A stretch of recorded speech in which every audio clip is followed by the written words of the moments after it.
I don't know what it's going to do. I don't know what live stream it's doing. I have no idea what the settings are. We'll see what happens. But it took us to YouTube, so we are good to go. Welcome, everyone. I hope this is going live places. We'll see. I'll go check it out, see if we are happening in all the places that we want to be. Let's see. Oh, I think there's an option. Let me go here. Oh, yeah, there we are. It's happening right now. Oh, I think it might only be on YouTube. We are Oh dear. Oopsie. Can you hear that? Oh gosh. All right, so I'm gonna close this down. Oh, I see. All right, I have to turn this down. Hold on. All right. It's happening right now. Oh, I think it might I can't do that. YouTube. Oh my gosh. Now I'm like close this down. Oh, there we go. Oh no, I have to close this one. Okay, sorry. I was like in Inception with multiple versions of me. I was very distracting. Okay, so I'm gonna try and go back into Restream and hopefully not play myself. And this time, where is it working? Oh yeah, there I am. Okay. Oh, it seems to be thinking, okay, we're good. So now I think I can open up the chat. Let's see here. There we go. Copy. I'm gonna open up the chat so I can see all the chats happening across all the platforms. What's up, my friends? Is there glitter? There's some glitter on my head somewhere. Whatever. All right. So if you are here, obviously I see you all in the Zoom. So thanks for being here. Wonderful to see you. And if you are seeing this live on some other channel, you can always be here in the Zoom with us if you'd like, just by joining the I Love AI community, which is free and fun and very easy to find. You just go to noelle.ai and that's where it is. So come join us. It does require you to register and I have to accept you, and I won't be doing that because I will be here. So don't do it today. Today you can listen from wherever you are, but welcome. Happy Friday. I'm so excited to be here. I literally just landed prior to the AI leadership call we just did. I just landed from Charlotte like a few minutes ago before our first call today. And yeah, I mean, my goodness, lots of things going on. I was in Charlotte yesterday for the kickoff of Charlotte Shout, which, if you're not familiar, it is the Ideas Arts and Music Festival that happens actually across the US. There's lots of cities that do this Ideas Festival. And I was the keynote at Charlotte's version. So that was really exciting. Got an opportunity. It was really neat. I was the closing keynote of the session, which was an evening session, not something I'm typically used to doing. However, it was so neat because prior to me, there was an amazing award-winning Grammy artist that was there. His name was Blues, so cool. There was a fashion show. There was a American Idol winning chorus that was there. It was just so really, really neat. So it felt a lot like South by Southwest in Sydney and Austin, which I've spoken at both of those events. And it felt very much like that vibe of just creativity and energy and excitement. So I was really honored to be part of that. Of course, you all know this week, very important week, on Tuesday, April 1st, my book finally became available for purchase on Amazon, which means that it will start shipping to you very soon if it has not already gotten to you. And I will encourage you to go ahead and do as some of my friends have done. Take a picture with your book. I'm creating a little wall of people who have my book, who were nice enough to send it to me. I would love to celebrate you on that wall. So just send me a picture of you and be like, hey, I do this for every book I buy. I do the same thing. I take a picture of me with the book, especially if I know the author, and I will send it to them, or I will forget to send it to them. But I always take the picture. So I think it's kind of fun, because we're all living the dream. And this is certainly part of my dream that has come true recently. So this is what it looks like. hello, scaling responsible AI. Woot. So now when I go and do an event, I can be like, I wrote the book on scaling responsible AI, like literally. Yay. So really fun. Of course, I started to re-go through it because I've never had a chance to actually read it cover to cover. I wrote it chapter by chapter, so I've never seen it kind of all put together. So I started reading it. I'm on like chapter 3, I think. So really cool. And a shout out to my I Love AI community. You will find yourselves listed right here on page IX, where I have my acknowledgments. And you can see they've got a little emoji in there. I remember when I published it, they're like, are you sure you want the heart emoji? I'm like, yes, that's who we are. So the I love, thanks to my incredible members of my I Love AI community. You are the heartbeat that keeps me inspired, moving forward in the ever evolving world of AI. So true. So anyway, really exciting. I cannot wait for you all to hear, because I only, I do a lot of keynotes. I share. This book was written based on the things I say all the time. So many of you have been following me for a while. You're not gonna like, I mean, there's some new stuff in there, but a lot of it's kind of like what I say all the time to people, what I've been saying for a decade. And that's how the book journey started was the people at Wiley were like, hey, we heard you do a keynote. We heard it was really great. We would love for you to write a book on that. And I was like, great. That's the only book I really could write is one that I speak. So, but of course, after that, and an editor got involved, they were like, okay, I love that you say this, but you need to write it different than you say it. So it does sound a little different because I had to add some extra words in there. But stories are in there. It's really fun. So I'd love to hear your perspective today. I'm going to focus on the first chapter, which is lead AI. And it's actually the new keynote that I do called Scaling Responsible AI from Enthusiasm to Execution, the name of the book. But I've been doing this keynote now for a little over a year and I've gotten such really positive feedback. So I wanted to share with you a little bit about that. I won't go through the whole framework, but give you kind of a highlight reel of why that chapter, why it's chapter 1, why it starts it off. I really think about artificial intelligence in a couple different ways. The first way is kind of this concept of day 1 versus day 2. And I learned this, or maybe got the essence of it as I started to build AI systems in the last like 4 or 5 years. That when I first start building these systems with companies and I help them figure out what they're going to build and how they're going to build it, it's fascinating to me because, it's very exciting, right? When you build AI into an organization that has not used it before, many of you know this, and if you don't, you'll know it soon as you start your AI journey here. But like as soon as you start building stuff, like it does things that were perceived to be hard or have friction or be impossible or take a long time. And all of those like mental concepts kind of break down in the world of AI when you actually find the right use case to build at the right time for the right customer. And so I built this concept of lead AI knowing that there's kind of this day 1 thing that happens, which is why I use, I think he's still in my suitcase, but I'll use this little guy. He's so fluffy. Which is why I talk about baby tigers. Like day 1 is baby tiger mode. It's like cute little AI models doing very novel things. Everyone's excited. It's amazing, doing a pretty good job. It's generating answers that are kind of mediocre, maybe even great, but like not perfect. Sometimes there's model errors or confabulations, as we talked about in our last call. But on day 1, we're often kind of just enamored with the idea that we can ask and the model will do, right? We can say it with our words, and based on how clear our thinking is and what we want, a machine learning model will give us an answer that's pretty plausible, that we look at and go, wow, that's not terrible. I actually kind of love this.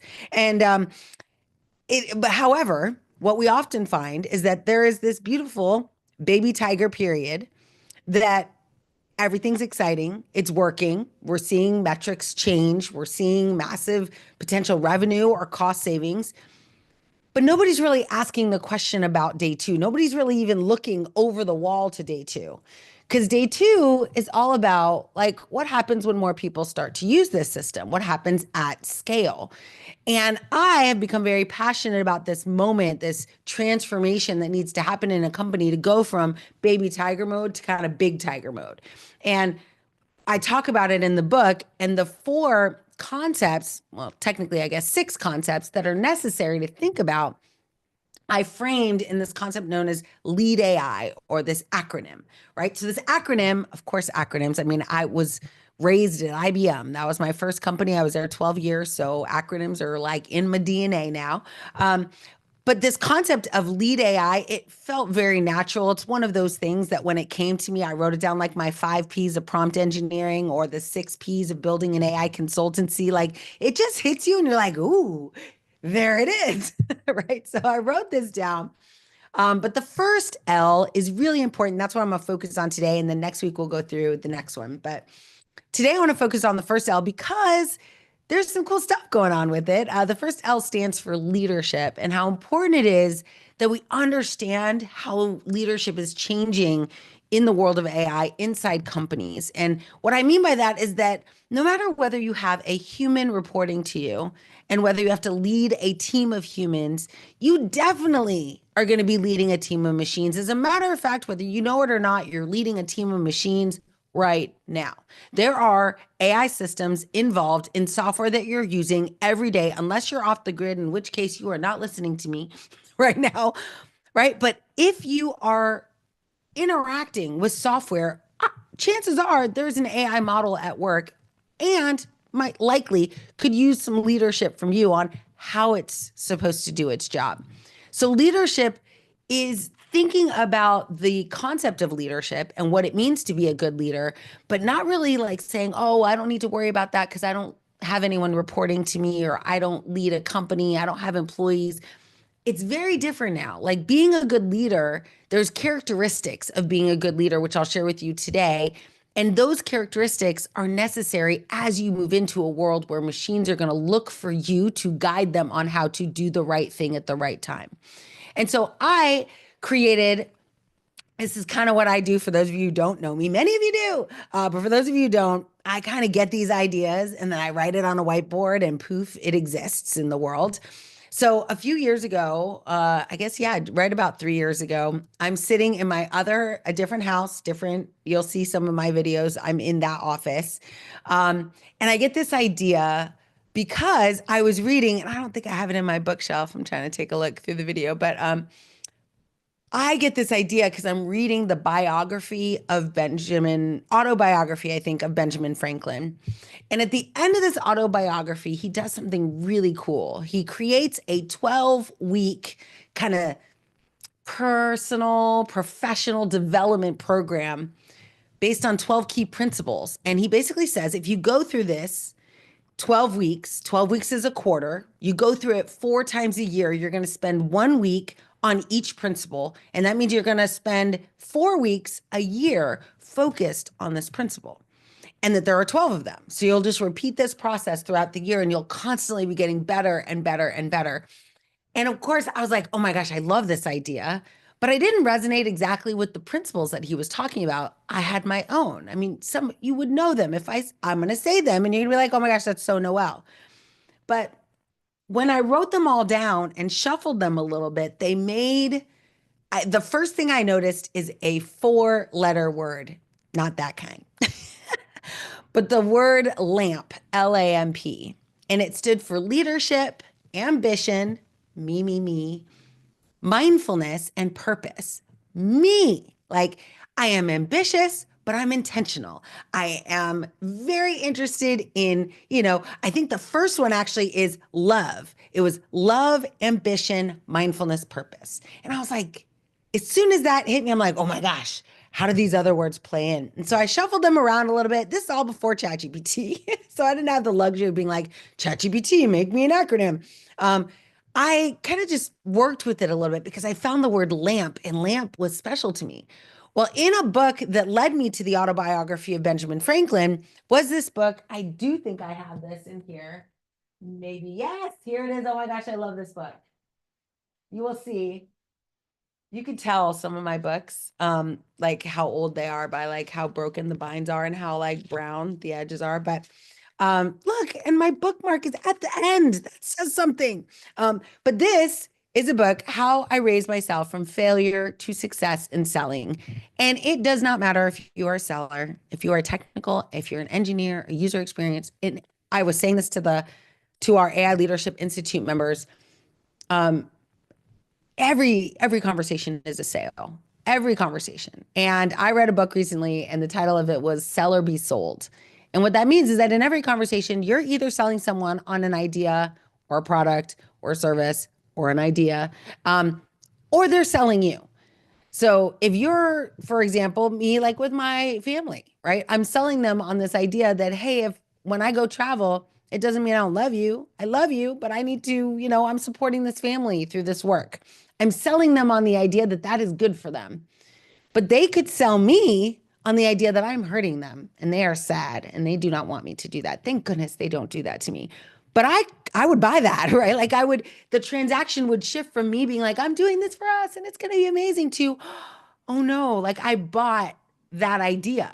And so in every conversation, in every interaction, even right now, right, I'm saying things to you that I'm hoping that you will be like, I'll try that on. I'll think about that. That's interesting.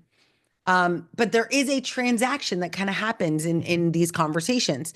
And so in this book, at the very end, he talks about Benjamin Franklin's autobiography. And I can't remember why. I'll see if I can find it really quickly. But he talks about it and it inspired me to read it. But oh yeah, here it was. But at the very end of the book, he talks about a concept, but he was literally talking about, I don't know when this book was written. It's relatively old. Let's see. 1947. Okay. So 1947, but it's not near this time. But anyway, the anecdote he tells is about lamplighters, like the people who had this profession back in like the 1800s before electricity, or at least before street electricity, which doesn't necessarily mean before houses.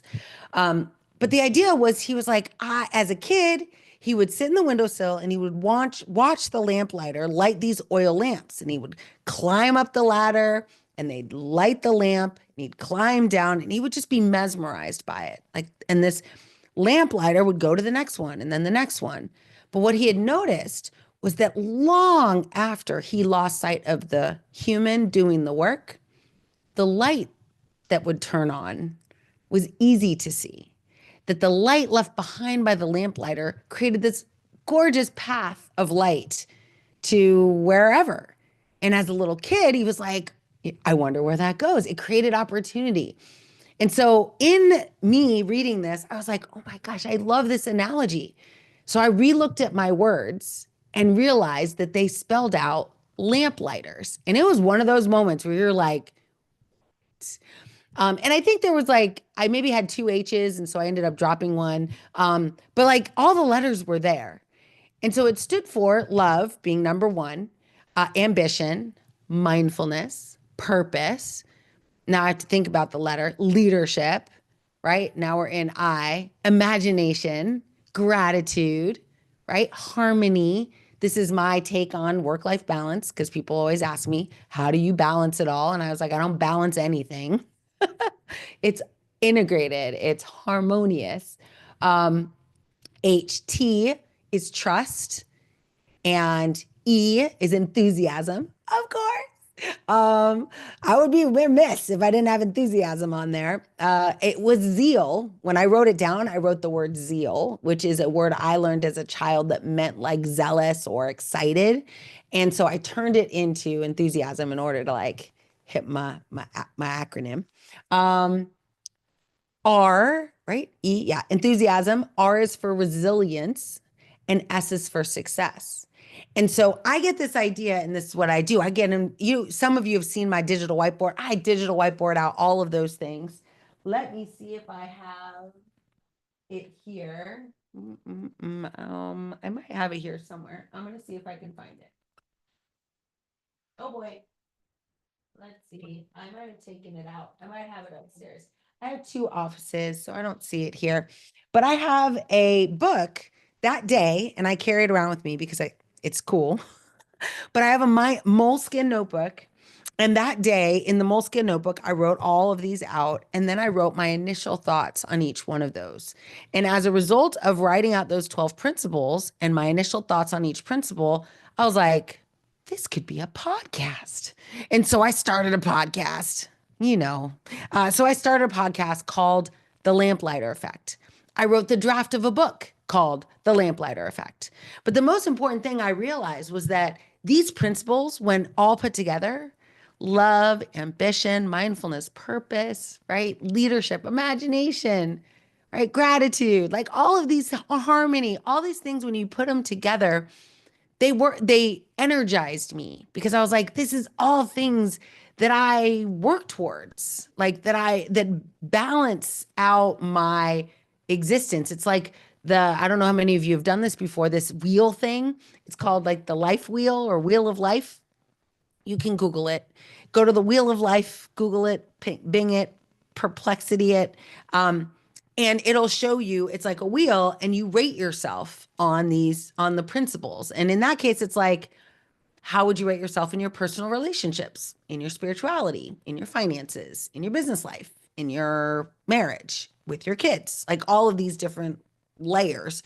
And the idea is that you get to a high level of excellence in all of them. So you have this well-rounded wheel. But most of us, when we start this exercise, like the wheel won't turn. It's like very jagged. Like I am rocking my career, but my kids don't know my name, right? Like that kind of stuff. And I've been there. That is not currently my state, but I've been there. And so, and sometimes it is, right? Sometimes I come home and I'm like, I don't want to travel anymore. I don't want to leave my kids. I just want to be with them all the time. But this is what harmony looks like, right? And the most important part about that is that I become aware of it. So leadership as part of this lead AI framework is a critical moment where you are introspective about how do you think about these things. Holy mama, what is happening? Sorry, my phone is ringing. So as a result of that, it's like this level of awareness that I got on like, okay, how am I showing up in this moment as a leader? But what I realize is that as a prompt engineer, as someone telling a machine what to do, that these 12 different personas, which you'll see them described, I tried to be short about it because not everybody wanted, it wasn't a leadership book to begin with. But I gave you a summary in the first chapter of these leadership principles and how they relate to each other. And what I tried to do was demonstrate something that I learned at Amazon, which is Amazon has 14 leadership principles, not correlated at all to like what I learned in this book or with Benjamin Franklin, but they have 14. But those 14 often live in tension, which means that at any given time, right, being loving and being ambitious could kind of be at odds with each other, right? Like, or being mindful or purposeful and ambitious, or being in harmony and being in gratitude. Like these things it might be hard to do more than one at the same time. That's not exactly true for the 12, but these were things that I started to notice that some of them kind of fit together. And so I tried to articulate that in the first chapter. But I do think that these principles help you become just better aware of how you're showing up in the world. And many of us long to just be ourselves in the workplace. And here's the good news is that whether you can be yourself in the workplace with humans, you can definitely be yourself with a machine, right? That it is so nice. Like I have a son with Down syndrome. I've watched him grow comfortable talking, sharing, interacting with machines because they don't look at him weird if he has to say something a few times. They don't change their tone of voice. They don't get frustrated.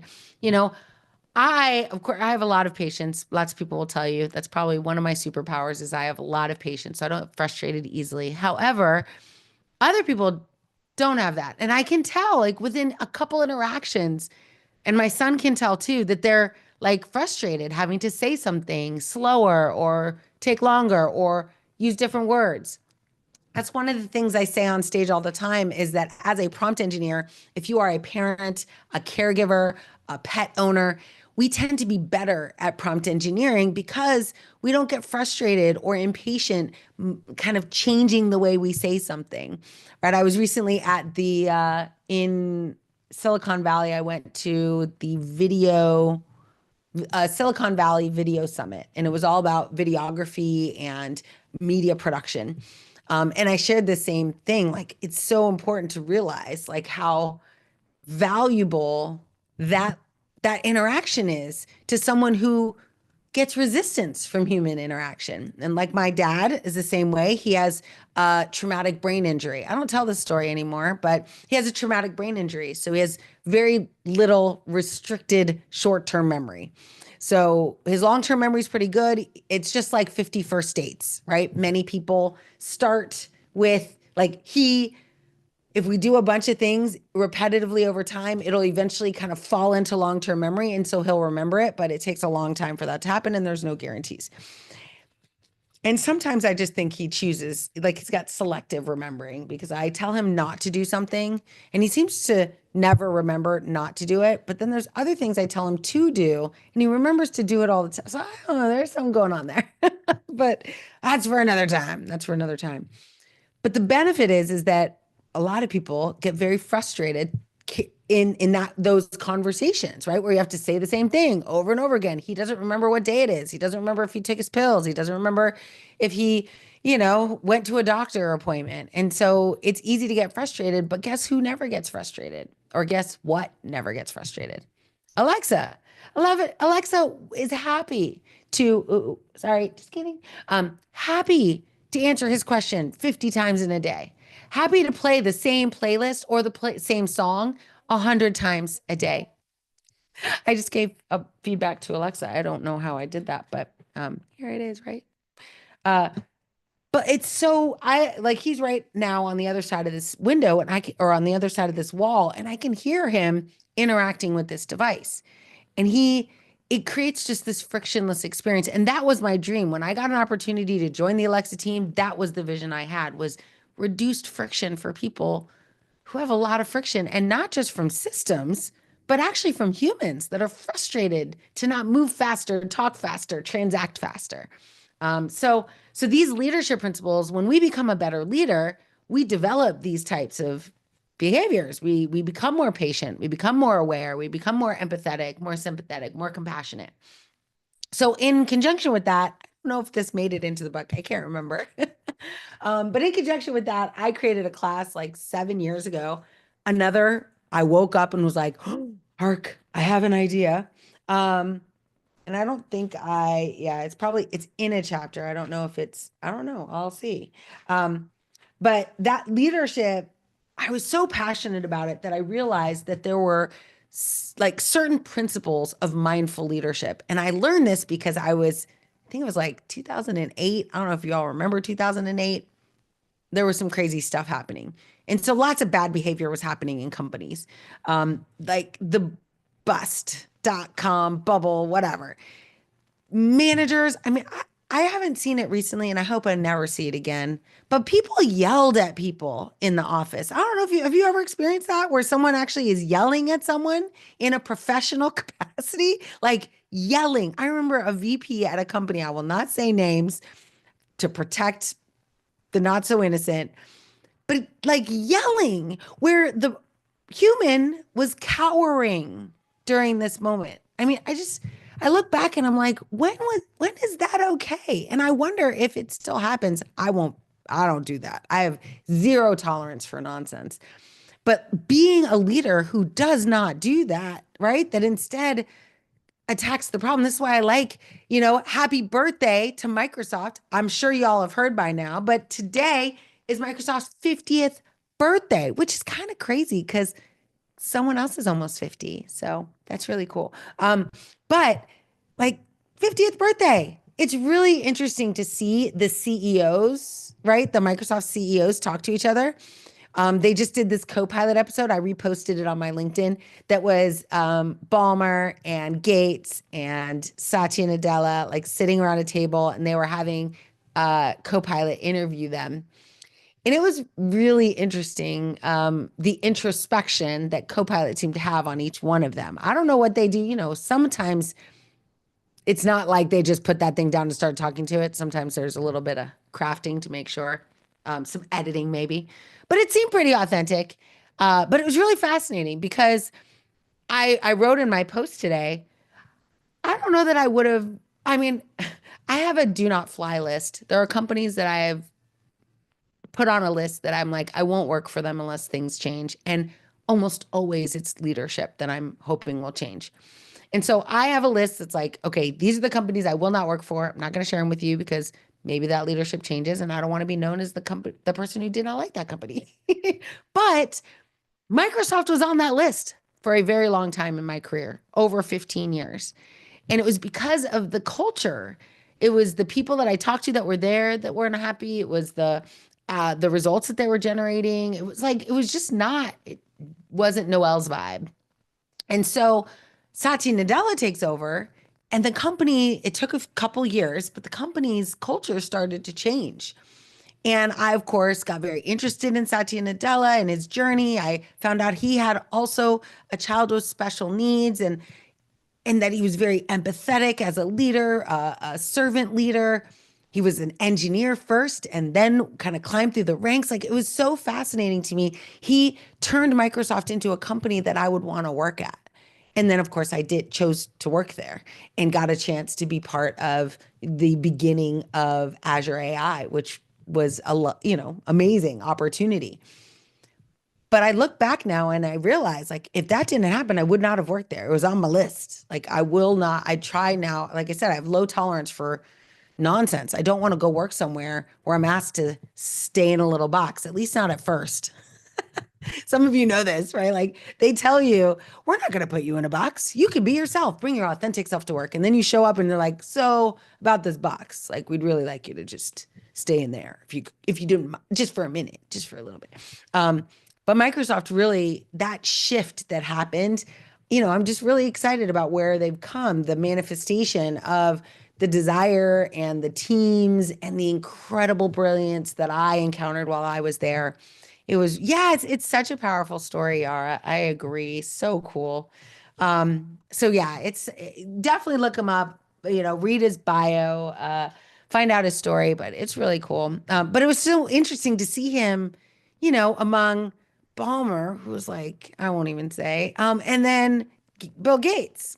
I mean, anyway, it's just fascinating to me. It fascinates me. So happy birthday to Microsoft. We all wish you another 50. Speaking of 50 plus 50, Delta Airlines is also celebrating 100 years. And I posted on Blue Sky recently. They right now have a really cool, it's not AI generated, though it could be. But they have a really cool safety video where it takes you through the decades of Delta from the very first like outfits that they wore and all of it was very, very cool. So if you're on Delta, and it's funny, it's been out for a while. I just might not watch the safety video that often because I feel like I know it by heart. But I looked up and I'm like, oh, this is pretty cool. So now I've watched it twice all the way through. I'm a big fan. Anyway, all right. So this leadership concept, I think I volunteer to you to just explore these different principles, these Lamplighter principles. I have a podcast. It's called The Lamplighter Effect. You can go listen to the first 3. One of the things my editor at Wiley encouraged me to do was just to continue podcasting, create more reasons for people to uncover the book, uncover the content. And so you'll see me adding additional content to the Lamplighter Effect. I think we're up to A. It's an intro one, then L, then A. And so I'm going to do M and P next this week, and then I'll just keep doing a couple more. Another thing that I want to bring to your attention is the Good Morning AI podcast. It is, I think we're up to episode 10. We just launched I just published a bunch of episodes that were in YouTube that I forgot to push over to the Spotify, Apple Podcasts, Amazon Music side. So I pushed those all out and we got a bunch of listeners right away, but I wanted to let you know that that's another area. Oftentimes they are this session. I shouldn't say that. Sometimes it's this session, but oftentimes it's actually like LinkedIn Lives that are very specific about a topic. And another thing, what I'll be doing is actually doing a podcast on each chapter of the book. So we have a chance to talk about it. I think it'll be really fun, and it's content that I wrote. So we might as well talk about it. And I would more than anything love your perspective, like what you think and how it works. Absolutely, Jessica. Great question. Jessica asks, is there a link to the podcast? So for those of you in the Zoom, I will put these in there. Yay. Thank you, Stephanie. I'm a natural ideas person. Thank you for saying that.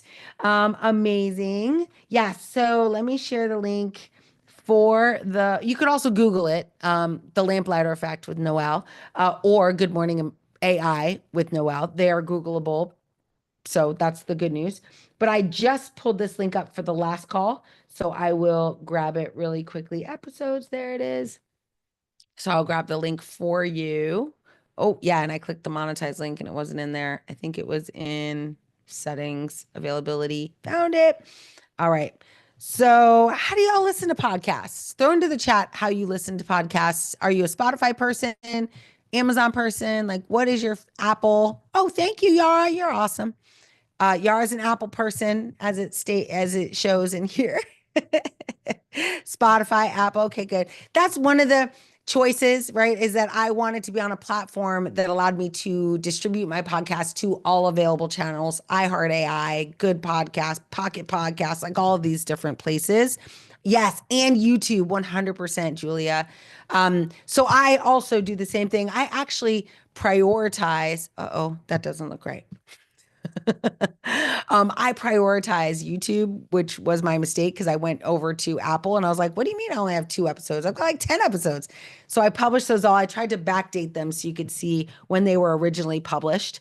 But the reason I'm sharing that with you is that we are going to be launching a new set of series, a whole new series for the podcast, which will be interviews that I've done. So some of you saw them because you probably were following me back then, but I've done some really cool interviews. One with Greg Brockman, who's the CEO of OpenAI. He was the COO at the time I interviewed him.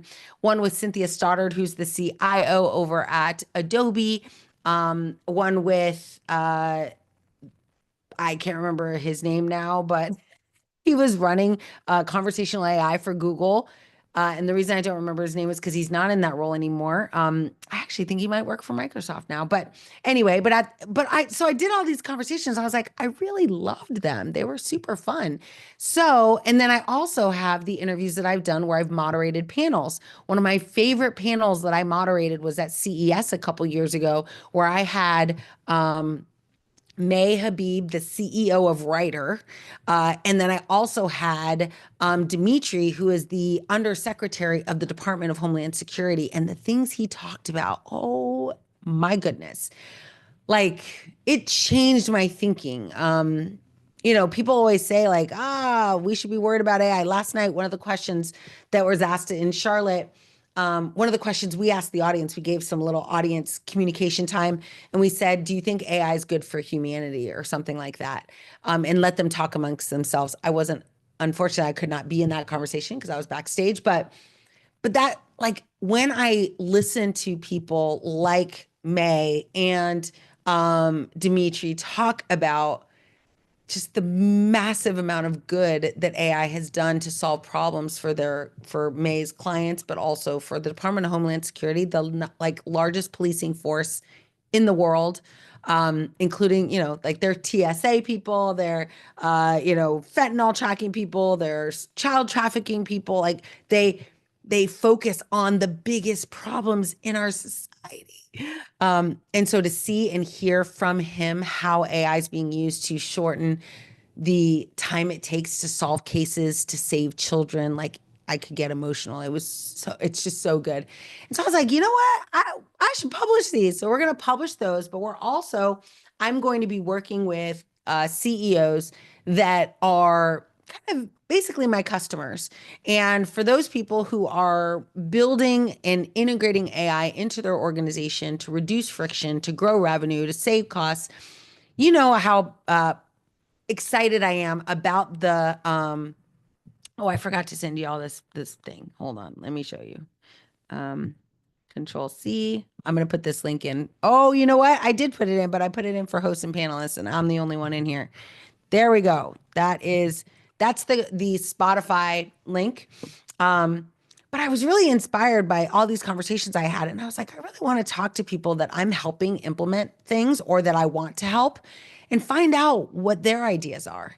And so we're going to shift the focus from just being recordings of me sharing my ideas with you to me sitting side by side with people that are either contemplating, maybe they're in baby tiger mode, right? Where they're just getting started. Maybe they're in big tiger mode where bad things are happening, or maybe they have taken some of my advice and safely and responsibly scaled AI to generate the outcomes that we've talked about. I'm going to put this link also in the Zoom chat for you all. So please, if you are listening to me and you are interested in this and you want to be in the Zoom, it is here for you, but you do have to join the I Love AI community. It's how we communicate, share ideas.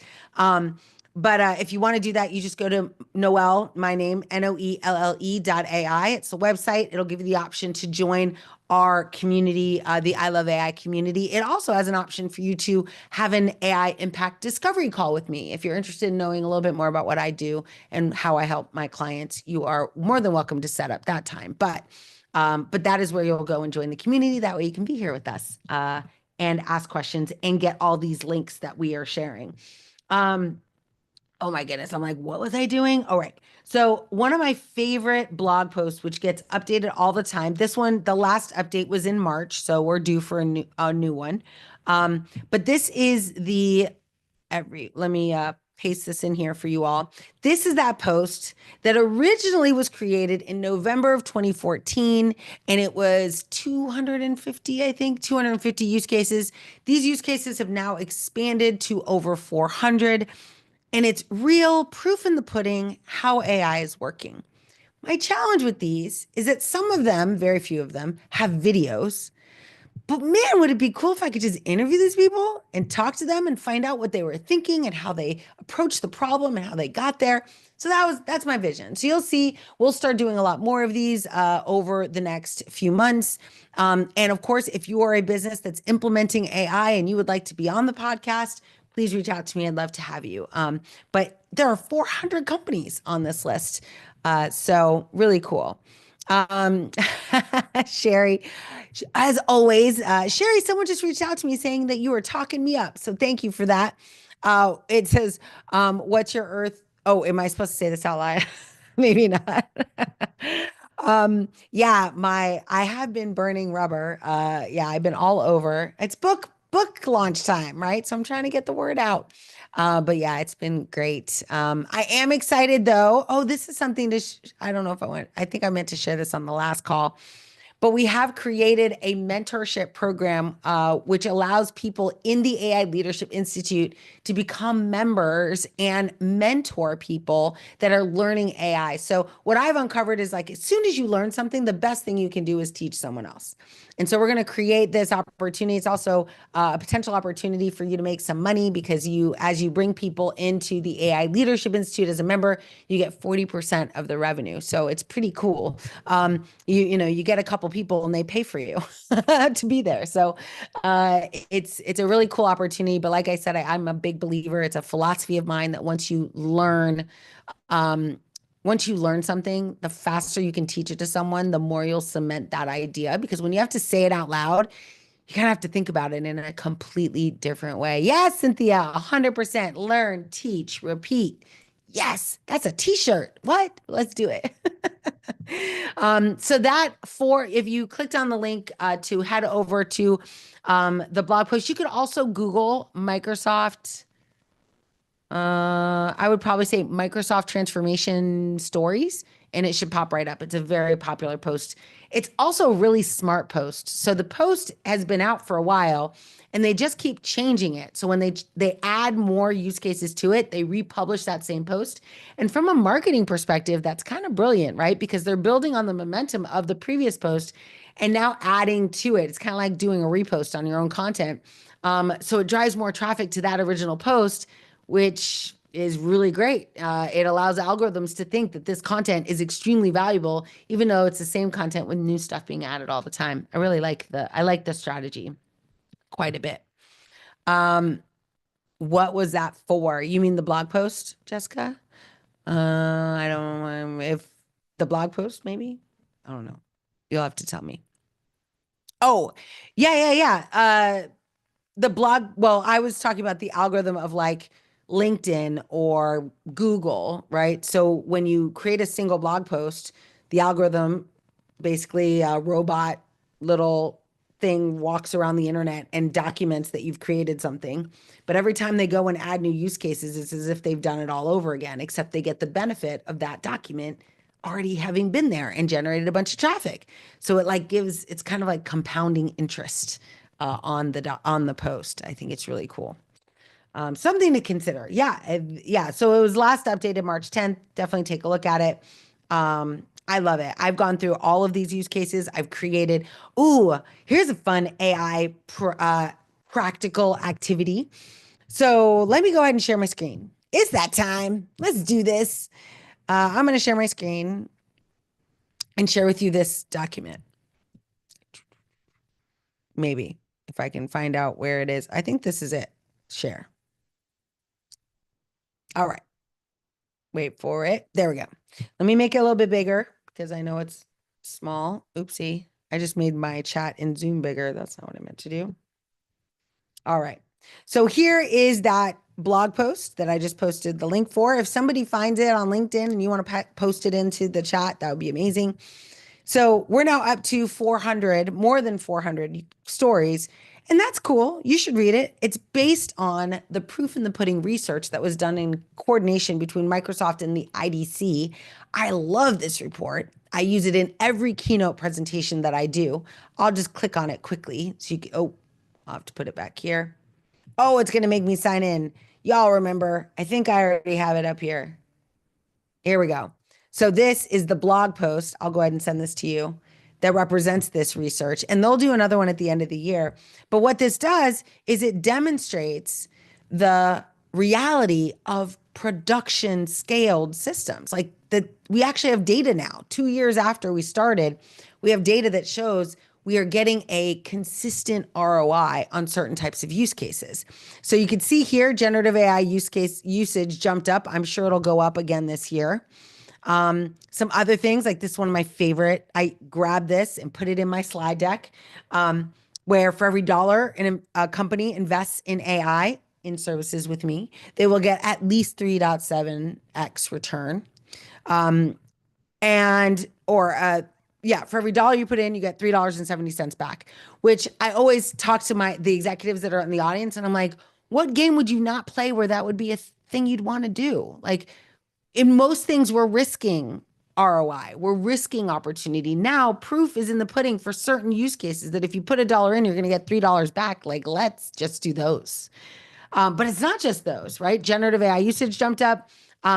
Most organizations are currently have on their roadmap the scaling side. So this is why the way my book is written, it starts with chapter 1, which is the hype cycle, kind of day 1. How do we, baby tiger mode? But then the whole purpose of the book, the reason it's called Scaling Responsible AI is because it then goes into what do you do on day 2? How do you get to this? Look at that number, 24 months. I'm going to call it 36, maybe 24 months from now.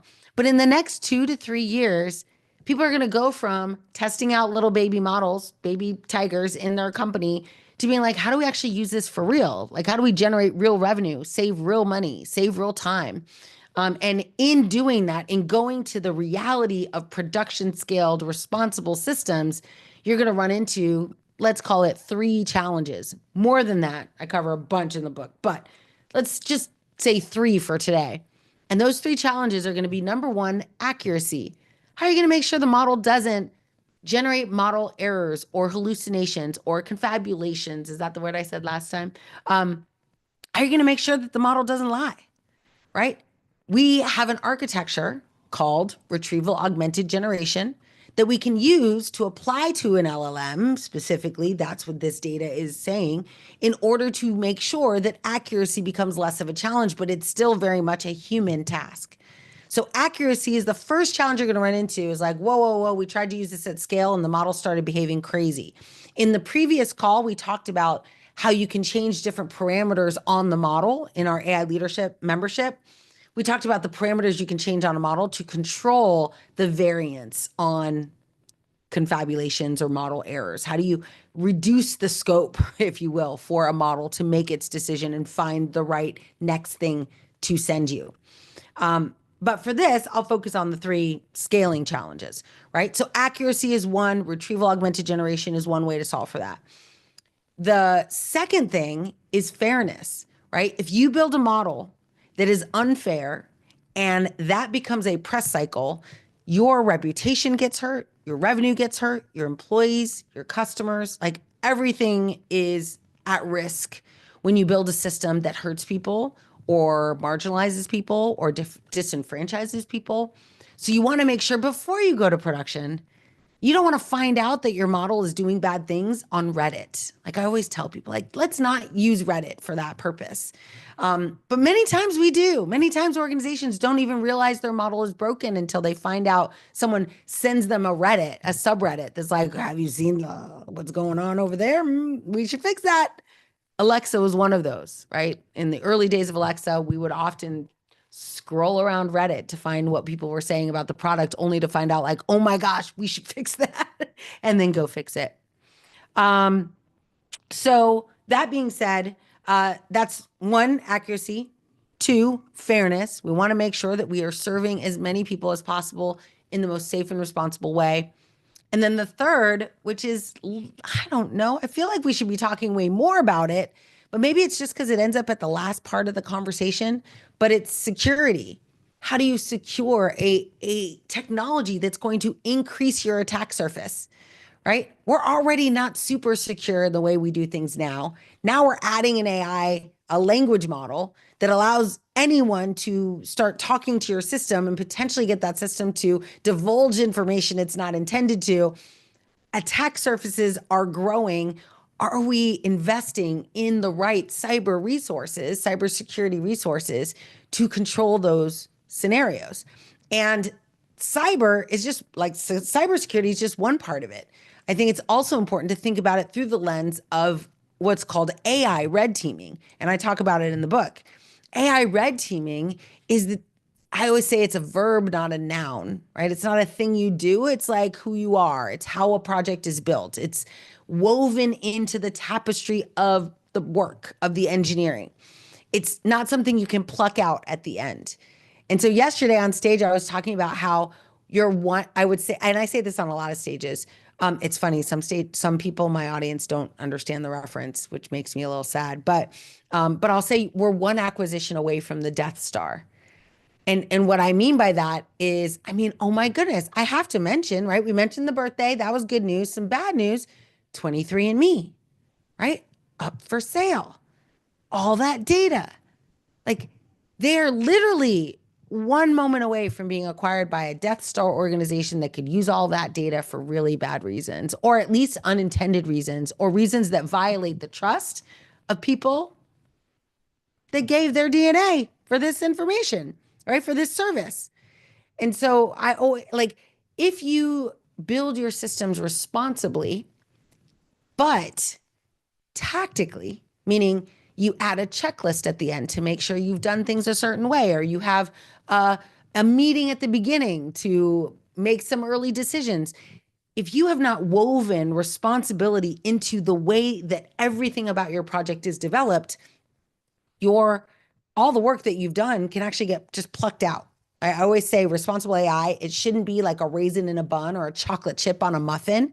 It needs to be more like water in a wave, like intrinsic, so that if it is acquired by someone who maybe doesn't have the best of intentions or is just ignorant of intention, that the model that we built, the data that we used, that it's completely like inlaid with responsible use. And so to give you some ideas on that, if you're not familiar, responsibility typically includes making sure that your model is built to be transparent and explainable, that it's built to have services that will allow you to detect whether it's fair or not, whether it's just or not, whether it's equitable, right? Whether you'll have another how robust is it? What's the model infrastructure? How is it going to exist in a data center? How much data does it need? Right? Data privacy. Once I figure that out, who owns this data? How do I protect the people who gave me the data? 23andMe, right? It's so important when you think about responsibility to first identify what does that mean to you? What are all the tenets for that? There's plenty of research you can look up on the internet to find out what different companies have identified as their tenets for responsible AI. But at the end of the day, it's how do you protect the systems you're building from future change if someone else becomes the owner of it? I mean, I watched a beautiful company that celebrated community across all sorts of lenses get disintegrated when it got acquired by the Death Star. And I'm like, oh no, we need to do way more. You can't just fire the team and responsibility dies with the team. It has to be like woven in. You'll have no choice. And that is a craft. It is an art and a science. And it's something I think that many of us on this call are probably called to do, right? Is to build systems this way. Yes, it's a holistic approach to building, Shar. Yes, exactly. So this article is pretty cool. I love it. So my idea for any of you who choose to do it is to go in and grab one of these use cases. And this is what I did. So look how many there are. I'm just going to scroll through like, oh my goodness, right? Pick a use case. Bank of Queensland in Australia, I'm thinking. They're using Copilot. But what you could do just for fun and also to amplify that people are using this successfully, many people don't actually think AI is in use right now. They think it's all hype. And I'm like, no, we're kind of like, we're not quite in the trough of disillusionment, but we're definitely at the peak of that hype cycle. Like people are actually implementing right now. So I went in here and I maybe copied all of this content. Let's see if I can do it right now. Let's see. Yeah. This is the story. So I'm going to go in here, grab all of this information. I could also just grab the link, but I'm just for demonstration purposes. And yes, I love it. Employing everyone does more. There's some resources. So I'm going to say Control C, and then I'm going to go to one of my favorite. Let's see if you all can see this. One of my favorite models, Gamma. And they just GA'd a product, a service that allows you to create social content from articles or content you find on the internet or content that you've written.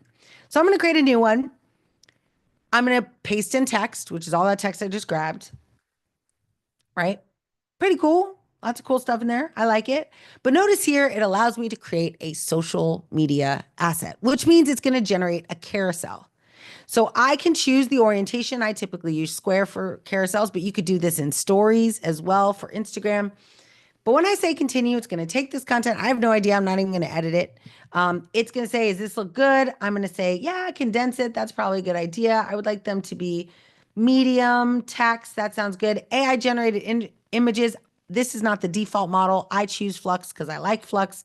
I do not have the option to choose. No, I don't. I have DALL-E 3, which might be cool. But if I had the option to use Sora, I would definitely do that. So let me go here and then any option. I'm not going to put in, I'm just doing this for a test. So now I'm going to say continue and it's going to ask me, I have a couple of favorite themes that I like to use for these things. You probably have noticed one's called like Nebula or something like that. Oh, I like this one. Ooh. So I'm just going to generate it just so you could see what happens.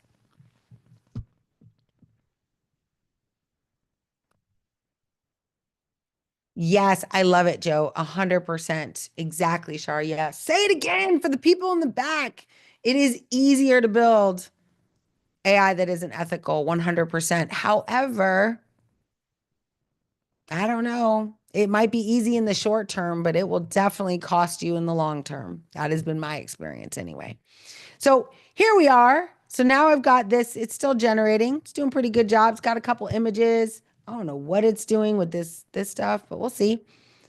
All right. It's summarizing it, but it's turning it into a little sliding carousel, which I'll show you in just a second. I should have picked less slides. I think it defaults to 9 or something. So whoopsie. So now it's done. Thank you very much. I would now, if I was doing this for real, I would go in and I would edit it. I'd make it my own. I'd put my perspective, or I'd change a couple cards to be my ideas. It's based on a public article about a company, but it's such like there's 400 of them. So take them and then, I mean, imagine I go and interview the CEO and then I could like lay it in. That's so cool. But I just wanted to show you some of the, I want to weave in some of the tools that I use every day to help with content creation. So now I'll go here and choose to export it. And I'll export to PDF because a PDF can be uploaded into LinkedIn and it automatically generates that PDF into carousels. So I'll demonstrate that for you right now. I don't know exactly where I put it, but I'm going to go here. I'm going to go to plus and add a document. And that document, we'll see what happens. There it is. I say done. Oh yeah, I have to put a description. I don't actually, I'm just going to show it to you. So you can see here, this is it. It's an 8-card slider. It's not terrible. Like with less than 20 minutes, I could probably, yeah, right? What a great tool. Because the point is, I think some of you saw my post, like you have to get known. And one great way to get known is to provide your input on existing projects. You don't have to have built those projects to understand what they did. That's kind of why I like it. So just to give you an example, right? And then you could put your CTA. I didn't give it that. Normally I would tell it that in the instructions in Gamma. So when I built it, I would go into the instructions point and say, create a CTA that tells people if they want help, call me. But it's that easy. It's that easy. And I think yes, exactly. Oh my gosh, this is a great point, Jessica, that your lens is likely going to be in an industry or with a specific client type. So you can take these, bank, you might choose to reiterate the principles for financial services, but you could also take that same example and use your lived experience to kind of use it as a simile or a metaphor for how you might handle the same problem in retail or in supply chain or manufacturing. So I think I just want to make sure that you are also aware not only of kind of the big meaty parts of what it takes to be responsible AI engineer, practitioner, but also realize that half of your job is to articulate to the world what you are worried about and be a solution architect, right? How can we generate these ideas, take these, stories and show people that in this is maybe what I would do. If I was building a project like this, these are the responsible AI things I would do, right? Those are the things that we can add to make them. But I just think it's underrated what you can do in Gamma now. It was in beta for a long time and I really liked it, but now that it's GA, I think it's safe to share with you all. But you can go in and of course, change these images if you choose to. You can see here on every page, I can edit it, regenerate, change the color, change the theme. But I just think it's kind of neat. Really, really neat. Yay, Joe. Absolutely. Oh my gosh, it's so good. And so, of course, I showed you one article with 400 use cases. Oh, let me go back to that really quickly because there is a piece of this that I think is really important, which I find fascinating. So if you look at this, let me go to more. Look at what it tells you. So for every one of these use cases, the team at Microsoft, when they shared it with you, they were not skimpy on the details. They tell you exactly what products were used. So now you have an opportunity if you're a Microsoft person, but even if you're not, you can look at these products and kind of mirror what that looks like in either your platform or your product set or a competitive product set, right? Like it's so cool. Well, thank you. I know it's so fun. But this is my hope is that you don't just get smart about this and then limit it to just the clients you have the opportunity to communicate with directly, that you use your voice, use this tool, use other tools to actually amplify your own ideas into the world. Because I know many of you, and I know so many of you have incredible ideas. You're building amazing things for your clients or you're an employee and you're experiencing amazing things that the world needs to hear. And that's half of the battle is not just, are you good at this? Do you know how to do this? Can you deliver value? But does the world know who you are enough to say, hey, I have this problem. Let me go talk to Noelle. If they cannot find you, if your name doesn't show up when they Google you, it doesn't matter how much you know, they won't find you. So I give you this as a tool to get known. Use it, I hope, with fun and excitement. All right, so let me take a look. So grateful to have you all here. Yes. Oh, I agree with you, Jessica. Same with job searching. And I mean, this is advice I give to people that I mentor. One of the things you can think about is when you want to be specific when you're looking for a role. When you are being specific about the role that you want, start going into content like this and publishing content that speaks from your experience delivering value in that type of role. So when that person looks you up, and of course, then tag it, meaning mark it as a experience inside your LinkedIn profile. So when people look you up, they see, oh my gosh, you talk about this, right? I think Jessica and you and I talked about this, like, because you're very good at know your customer. I didn't even know what KYC meant. I thought it was like a radio channel thing, right? KYC, know your customer. Like you're excellent at this. KYC plus AI, like unicorn skills. So it's so important, I think, to be able to, if that's the role that you're looking for, to start building content that demonstrates your value in that area in lieu of you actually like having a role in that area, right? The more content you have, the more perceived experience, perceived value you can bring to a hiring manager or a client in either case. Yes. Yes, yes, yes. Okay, awesome. Wonderful. I'm just going through. Yay. Okay, awesome. Awesome. Amazing. Let me look. I'm just looking through.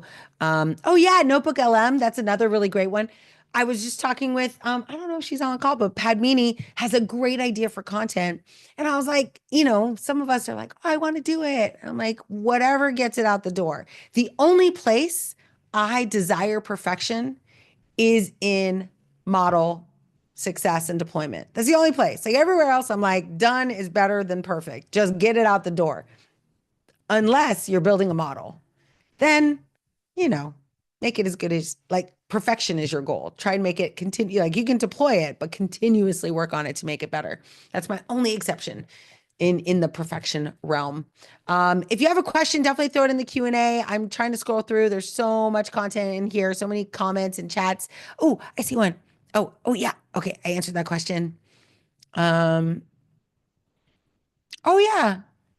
Okay, awesome. Oh, and next week I'll be in DC. So I will be finally accepting the award that was postponed for AI and cyber security leadership, which is being given to me by the DCA Live organization. So I'll be headed there. The week after that, I will be and let me think. So I have my calendar right here, luckily. Okay, then on the 10th, I will be doing a privacy summit for Osana. I don't know if it's public, but if it is, you'll see a LinkedIn event for it.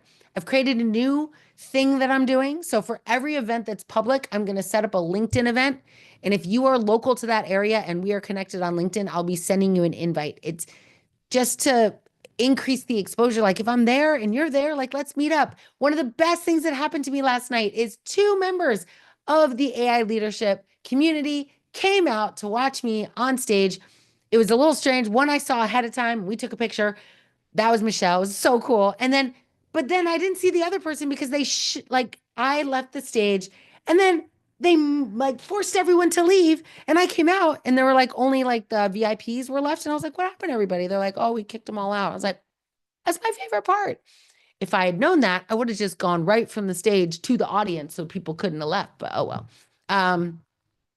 But yes, Phoenix. Oh yeah, I do need to come back to Phoenix. I am coming back to Phoenix, maybe April 25th and 6th, I think. But I'll let you know. And then let me think here. I think, well, that's probably enough. So I'll be at MIT speaking at the AI event.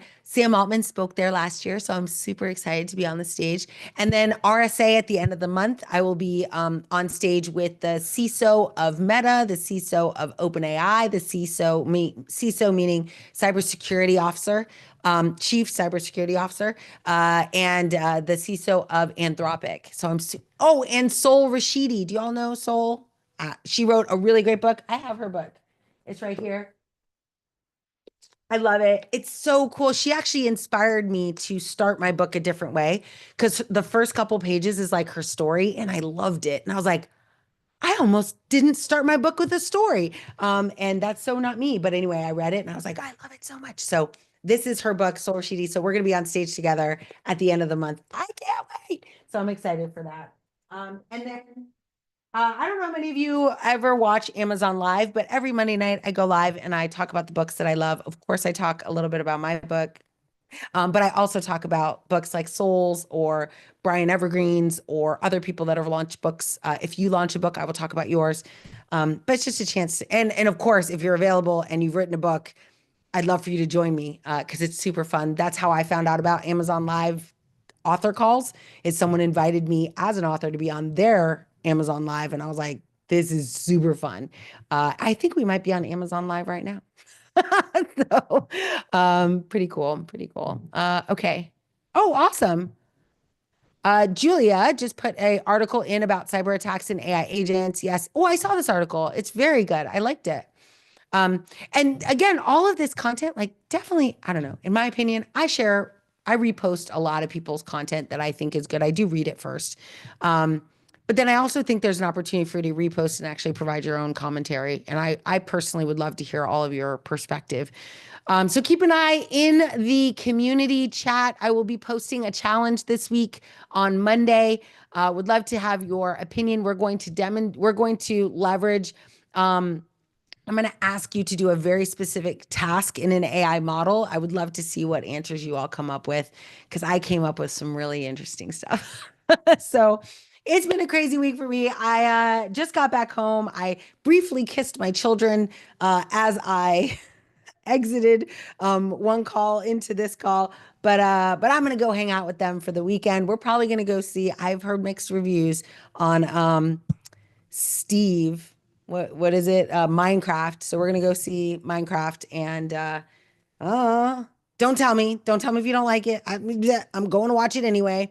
Oh, okay. Last thing. Swag. I got some swag that I'm very proud of. So I flew into Atlanta, as I always do. I'm a Delta girl. So I flew into Atlanta and I landed in D Concourse. And in D Concourse, I know this very well, is a really cool gift shop.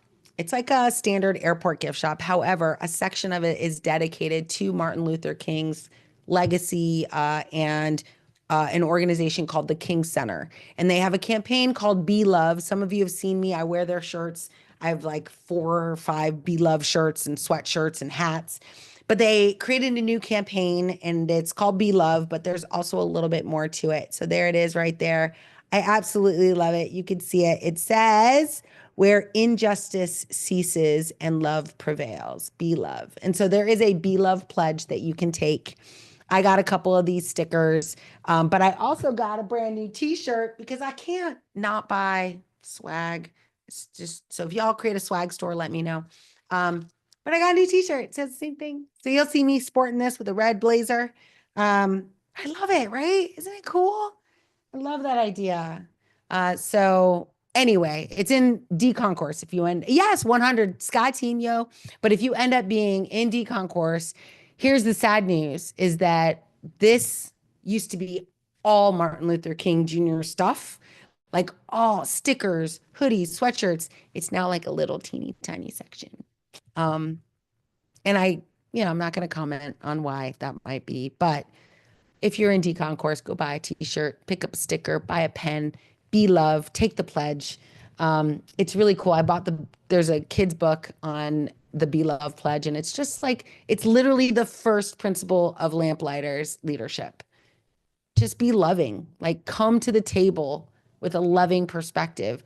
It doesn't mean you're foo-foo or feminine. It just means you come from a place of love and not fear, right? Fear and love are opposites. So rather than being afraid or angry or impatient, you're going to come from a place of love and compassion and patience.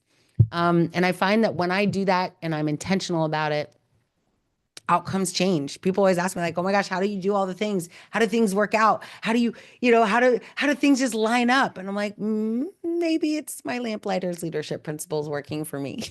That's what I believe. Thank you for listening to the session today. Thank you for being here. I don't see any more questions in the Q&A. I answered quite a few of them, but if you have a question, last chance. Otherwise, have a wonderful weekend. I'm super excited. Next week, we are going to start our basically our classes on the book. So if you have the book, it's going to be like a book study for the next 12 weeks. We're going to go through content from this book. It will turn into a class that we'll host in the school community so you all can watch it kind of step by step. We'll edit out all of the, squirrel moments that I often have when I teach stuff, but you'll get a chance to kind of go through the book in a conversational style, and I hope you will enjoy it. I hope you enjoyed today. Thank you all for being here. Yeah, book study. What? Let's go. So it'll be great. Yes, Mauricio, let's go. What, Joshua? What? Good to see you. Yes, get the book. You can get it on Kindle, and in about 4 weeks, it comes out on audiobook. It is not my voice. I'm just saying. It is a SAG-AFTRA actor. I'm presuming a woman, maybe, who sounds like me. I hope we'll find out. I hope it's good. But no matter what, however you want to learn. But yeah, so you can get the book, you can get it on Kindle, you can get it in hardcover. I really appreciate your support in doing that, but it's good. Like, it's good. It doesn't come just from my brain. It's everything I've learned from everyone I've ever learned from. So it's such a great aggregation, I think, of things. And I get to tell you the backstory when we go through the content together. So we'll be doing that starting next week. I am so excited. Thank you for being here. Y'all are amazing. Have a great weekend. And check out the community, Noelle.ai, if you're not already in. Join us. We're 1,500 strong now. So let's go. And be aware, you're going to get an email in your inbox on Monday inviting you to do a prompt challenge. And I would just it's a cool prompt. So I'm interested to find out what you think. Thanks, everybody. Have a nice weekend, and I'll see you soon.